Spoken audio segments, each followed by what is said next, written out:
Per aquells dies, el mercat acabà obligant a molta gent a sortir de casa seva perquè la violència, el canvi climàtic o la manca de feina no els deixava cap altra oportunitat.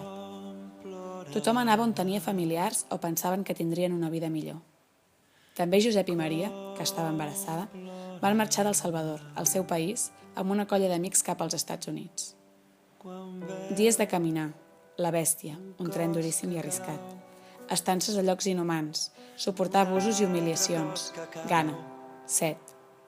Un trajecte dur i molt més llarg del que tenien previst. Era 24 de desembre quan els coyotes els anunciaven que hi havia una oportunitat de creuar la frontera. En silenci, molta por i fred, creuaren en primer lloc la Tanca i després el Rio Grande, esquivant tots els controls de la policia i l'exèrcit. Tot just després de creuar la frontera, Maria va tenir dolors de part. Estaven sols perquè els havien separat a tots per tema de seguretat. Perquè pogués néixer el seu fill, es van aixoplegar en un desaigüe industrial abandonat. Una llevadora que també creuava s'havia quedat amb ells per ajudar al naixement. Aquella mateixa nit, moltes persones d'El Salvador, Guatemala, Mèxic i Hondures que havien creuat la frontera d'amagat amb ells van tornar enrere a veure i conèixer l'infant. Primer eren els seus companys de viatge, però després de que els whatsapps corressin, molta més gent que no els coneixia de res va acostar-se a veure l'esdeveniment. La concentració de gent va disparar els sistemes de control d'infrarrojos de migració i també va arribar la policia, la televisió i un grup d'americans que habitualment donen suport a les persones que creuen la frontera. Tothom compartia el que tenia i allò semblava que fossin regals. Era Nadal, 25 de desembre.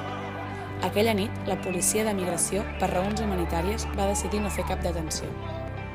Al veure-ho, totes les persones que havien creuat d'amagat aquell dia deien que aquell infant era el seu salvador.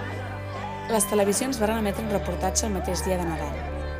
Tothom ho esperava perquè des de feia hores era trending topic a Twitter l'etiqueta "Ha nascut un salvador" i les fotos i els vídeos de l'infant corrien per Facebook i Instagram.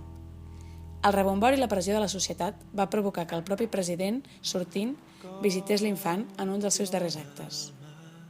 Uns dies després, savis de tot el país i de tot el món varen treure un comunicat que varen llegir al lloc del naixement. El comunicat demanava considerar a totes les persones del món com a persones, i l'impacte que va tenir va obligar el futur president a desdir-se de la seva promesa de construcció d'un mur i va anunciar una revisió de la política de migració perquè no succeïssin fets inhumans com aquest mai més. L'infant, després d'això, era anomenat per a tothom com el Salvador.